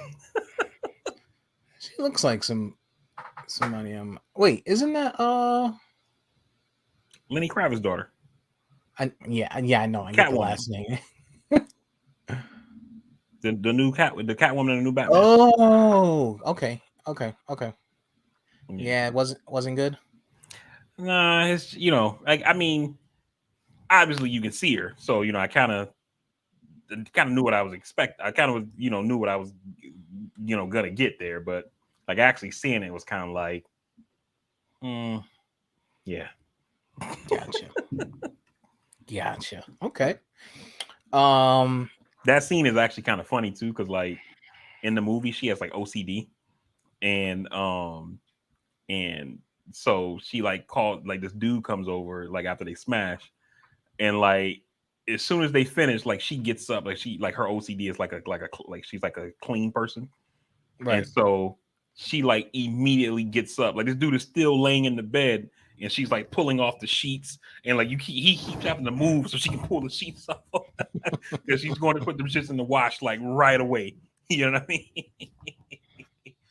So it's like, damn, yo, can we chill, have a cigarette or something? You know what I mean? Like she's already like doing the laundry and shit, And then other than that, just Olympics, man. That's it. All right. Yeah. I finally watched The Harder They Fall. I wish I had watched it a long time ago. You guys didn't tell me I was gonna like it that much. They did a great job with that movie. They did a really good job with that movie. Our guy. Did you see it coming at the end? I didn't. No. Yeah. Our guy Stringer, is it Stringer? Yeah. Idris Elba. Idris, man, I like that guy. I like that guy a lot, man. That was like, yeah, I had to think about it when you said it. Now I'm like, what the fuck's he talking about at the end? That's crazy. Yeah. That was crazy. I didn't see that coming at all. But that was a good movie. I watched the Queen Pins thing, and I started again. Damn it, I always forget what it's called. Mayor of whatever. It's on. No. Or the other one with Jeremy. Yeah, with him. Hawkeye. Yeah, I started that. Something. Bridge. I know what you're talking about, but I can't think of the name of it right now. Yeah, I started watching that, but I do. A lot of people have been talking about recently and kind of gone viral is Euphoria, on HBO. I have been hearing a lot about that, and I keep wanting to start it, but I just haven't. Yeah, and I plan on watching that. Probably some of that this week, and I'll report back next week. And also, of course, I finished Power. Ghost 2, whatever they call it, Power Book 2 Ghost. I finished that one, and I started Force, which is Tommy's. And I watched the first episode. Did you see the first episode? Mayor of Kingstown is called. Mayor of Kingstown. That's right. Yeah, no, I haven't seen the first episode. Okay. I'm gonna wait to I told you I always rotate between my Stars and my Showtime. So Billions is on now. So once Billions finish up, I'm gonna rotate back to Stars, and then I'll get caught up on all that stuff. Man, I really need to catch up on Billions. I used to love Billions, and I don't know what happened, man. What happens with me is I miss a week, or if I miss 2 weeks, then I'm kind of like, man, fuck this. I don't got time to catch up. You know what I'm saying? Or I get tied up in something else, and I'm like, I'll come back to it. And by the time I do, it's seasons upon seasons. The same thing happened with Ray Donovan years ago. But I'm gonna watch Euphoria. I definitely got to get that. Mary Kingstown looks good. I'm scared to watch Euphoria. I'm gonna watch it, but the thing that worries me is like anybody I hear that watch it, like there's one guy I watch on YouTube who talks about like stock stuff or whatever, and he was like, man, I started watching Euphoria, and he was like, do you like it? He was like, I mean, it's a good show, man. He was like, man, I finished it. I had to go check on my kids, man. And I'm like, oh, really? Like, because I guess like it's about like high schoolers and like I think it's like something to do with like mental health or something like that, Gotcha. And so I'm thinking like, what kind of shit they had on this show, So because I hear that a lot from people who have seen it, like, like, oh man, I just watched Euphoria, man. Hey, all I'm saying is check on your kids, man. You know. I heard it's raunchy as fuck. I saw one scene of it. I know Zendaya's in it now, and they said she does a great job. I think she's the main character. Yeah, they said she did a great job. I think season 2 has started already. And she's like a drug addict. I think they're all drug addicts, but they said that she's doing a great job. I haven't seen it. I look forward to watching it, and they said it's raunchy and lots of nudity. So, but they also said there's lots Maybe of they're college kids then. Well, no, you got. I thought it was high school kids. Yeah, you got adults playing high school. You don't watch Netflix, dog. No. Well, like I get the point that you're making, but I always assume that even though it's an adult playing a high schooler kid, they usually don't do the nudity because it's supposed to be a high schooler, you know. Gotcha. Yeah. But I mean, I could be wrong, but I thought it was like high school kids. I haven't watched it, so but I am going to. I'll let you know. But they also said there's a lot of full frontal nudity, which is not my cup of tea, not my bag of dicks. So, but I'm gonna watch it. I'm gonna check it out. I think that's really it that I've been watching. Off the top of my head, yeah. I mean, I've still been watching my weekly stuff. You know, last Billions, like I said, Righteous Gemstones. So, I did check out an episode or two of that. I didn't know it was a comedy, and I didn't know that they had Kenny Powers in it. I forget his name. Jeremy McBride. Yeah, he's the main guy. I love that dude, man. He's so funny, man. He's funny as long as he doesn't go too far. Like sometimes he goes a little too far. You ever seen Eastbound and Down? I loved him in that too. The only thing with him though is he always it's like his comedy is always the same. He always sounds the same. It's just him reading a script in that same voice, with the same inflection. So that's the only thing with him is like when I hear him there, it's like hearing him in Eastbound and Down or hearing him in that other movie where everybody dies, if you remember what I'm talking about. They had everybody in it, like Michael Cera and This Is the End. Yeah, This Is the End. But I think I'm gonna start watching it. It looks pretty funny, the episode that I watched recently, so I'm gonna go back to the beginning and check it out. Yeah, actually I did start it from the beginning because I saw the tape. Oh, okay, yeah, of him and his homeboys or whatever. Yeah. So I'm gonna check it out though. His wife in that show, the woman who plays his wife, she's bad too. Okay. I don't remember. So, but yeah, they show her more. She gets later in the first season. She'll get a little bit more screen time, and then she gets more screen time in the second season. What's up with your boy, the CEO of Moderna? I'm not sure which. So, a report came out that the CEO of Moderna sold off $400 million in stock of Moderna stock, which we know that's normal, right? Around this time of year, people are generally getting, their LTSPs, right? They're selling off the LTSPs as part of their income, right? Because your stock plans, long-term incentives are part of your incentive package a lot of times. So that's normal. We see this all the time. But they're saying he did that, and he, deleted his Twitter and all types of stuff. And I'm wondering maybe just deleting the Twitter because he doesn't want the backlash. He doesn't want to hear this stuff and see this stuff. But that's a lot. That's a lot. 400 million is a lot. I mean, one thing that I've learned being, a rookie investor is like you got it when you see a company where top executives, in this case, the CEO, is selling off stock, you have to question the investment. You know what I mean? Because like if he don't believe in the company, why should I? You know what I mean? Right. So and sometimes, you never know. It's one of, like you said, a lot of times especially CEOs of big corporations are paid a very low base salary and then given the rest of the money in stock.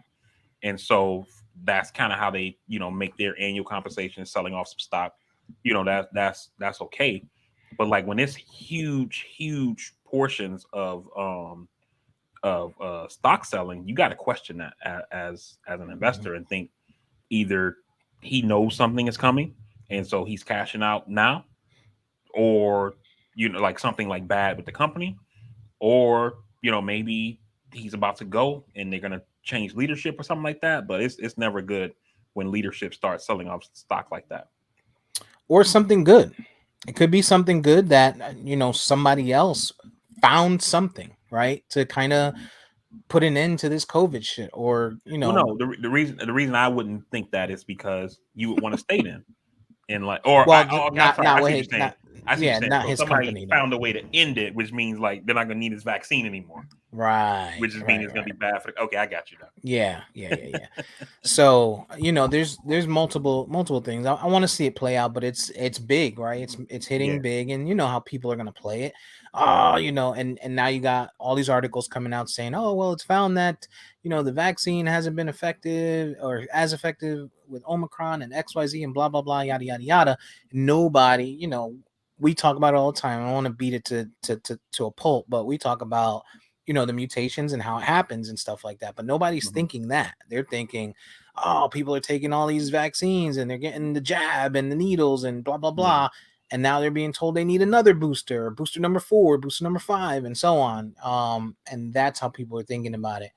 and for Moderna too, Steve, what it also could be is just it could just be him cashing in. And what I mean by it is that pre-pandemic, you go back and look at a stock chart. I think Moderna was selling for like $60 a share or something like that. You know, I would have to pull up a chart and look at it from 2 years ago. But it wasn't. It was under $100 a share. And at the height of the pandemic, you know, Moderna was as high as like $400 and some dollars per share. So you figure if part of his compensation is stock, and you know they gave him a stock package with shares valued at, let's say, $80 a share, and you know I think their share price is like in the mid 100s to 200s now. I think it's 170. They said he sold that. You know, so even then, I mean, it looks like, damn, dog, you sold out at 170. You could have been cashing out when this shit was 400. You know what I mean? So it could just be him saying, you know, let me cash in on some of this shit while we're still, you know, very high, and you know, put some money in the bank. You know what I mean? Yeah, no doubt. Because we don't, because even though he sold $400 million worth of shares, we don't know how much of his overall stock that is, right? So like when people was talking shit about, you know, oh, Elon Musk is selling all these Tesla shares, right? But the amount of, even though he sold millions of shares, right? Those millions of shares were only 10% of his entire stake.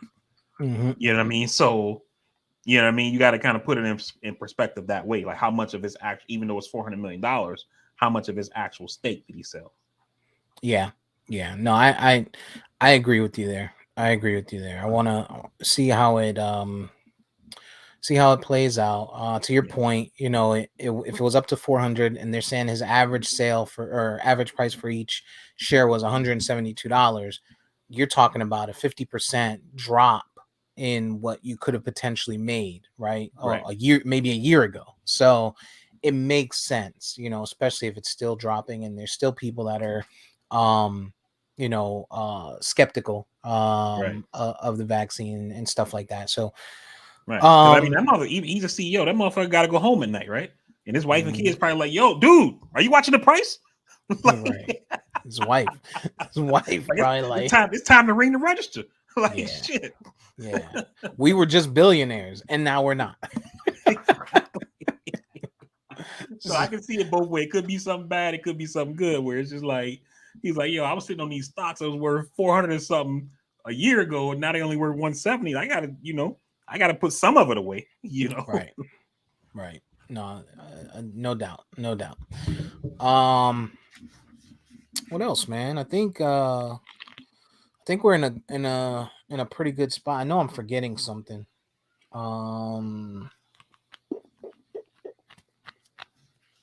Damn it. Oh, I got something real quick, man. What you got? You know, for the folks who listen to this podcast. Now, I've been doing my taxes this week, and I wasn't surprised by this, but I'm pretty sure there are going to be plenty of people who are. That I'm going to owe some money this year. It's because you got that child tax credit up front, you know. And That's so how I felt last year. people need to be ready for that shit. And I actually had said I was gonna decline it and wait to just do it on my taxes, and then I didn't. And so, you know, but at the end of the day, you know what I mean? Like people need to be expecting that shit because there's some people who are gonna be in for a big fucking shock. I'm talking to you motherfuckers who got like 4 kids, you know, and you don't got, you know, what is it, $3,000 a kid.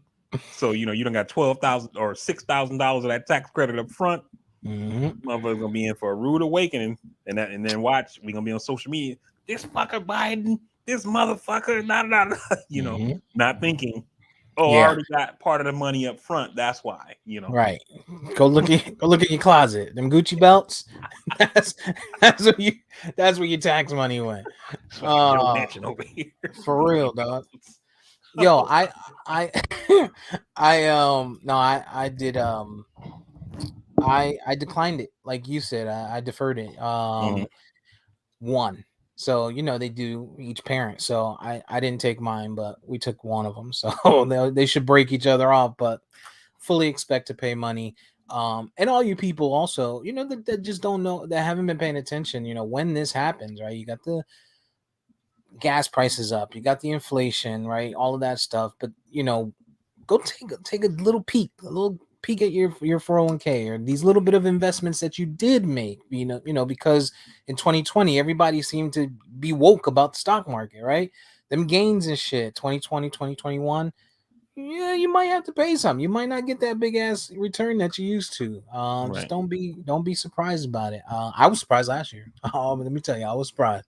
And the thing about inflation that people never, you know, like sometimes that blame is going in the wrong direction, right? Like obviously the government has a role to play in inflation, right? I mean, one of the Federal Reserve, they have a dual mandate. One of their mandates is to control inflation, you know. So the government plays a role, but also companies play a role, right? And what people have to understand is that, you know, in a real world, right, or not in a real world, but in the way that the economy works theoretically, I guess I should say, is that there's all this competition between businesses, and so prices should always be forcing their way down to zero, right? Because these companies are offering the service and another company is going to offer to do it better at a cheaper price. And then once they start doing it better at a cheaper price, they start taking market share. These other companies say, man, we have to compete with that. And so we need to lower our prices. You know, it's like when you think about cell phones, like remember back when cell phones first started becoming, or not cell phones, when text messages became a thing, they used to charge you 10 cents a text message. But all of them were doing that. So they have no incentive to make text messaging 5 cents or free because everybody charges 10 cents. So there's nowhere else for you to go. Then you start having these like pop-up mobile providers like, you know, Metro and Spirit, or not Spirit, but you know, them you know, Virgin Communications, places like that are saying, well, we're not going to charge for text messaging. And other companies have to start doing that too because now they're losing customers, you know. But most business doesn't happen that way because all of our corporations are huge monsters, and so, you know, you have like 5 airlines total, and you have, for you were talking about the chicken wing shortage earlier, you only have like, you know, like 5 companies that produce all the chicken in the country, you know, and these 5, those same 5 probably produce all the beef and all the pork and shit like that, you know. And so instead of you seeing prices coming down because there are more people that are producing this shit, they continue to go up because they say, well, shit, we're going to raise our prices, and then we just pass that shit on to the customer. But then when people go to the store, to the gas pump, etc., they say, you know, it's the government's fault. You know, they don't say that it's Purdue Chicken or you know, whoever else are chicken manufacturers or whatever. They blame the government for it. Yeah, I was just looking up at a quick article. Basically, so in regards to the Moderna CEO, since we like to be a little bit educated on this podcast, apparently he had a plan already to sell off over time, and so that was redone in 2021, and in doing so, he sold 10,000 shares recently. but they're saying it'll take him 16 years to sell all of his shares. So, to your point, it was a very small piece of it. Yeah. Raises a red flag to people who don't do the research, don't look it up. But yeah, so that's why there was the 10,000 shares sold. You probably should have amended that fucking plan last year when that stock was $400. I would have started back then. Right. Like, yo, I'm gonna sell half of it now. Shit. You like what's my man from the Knicks? I gotta feed my kids. Like, who was that back? I want to say Stephon Marbury, but it wasn't him. It was wasn't it Spreewell? Who said that? Yeah, it was Spreewell. It was pretty well. Feed my kids. Anything crazy? $15 million. Yeah, I was gonna say anything crazy with the Knicks probably was Spreewell. Had something to do with it. All right, man. I was looking for the thing here, the Patrice O'Neill audio, but I can't find it.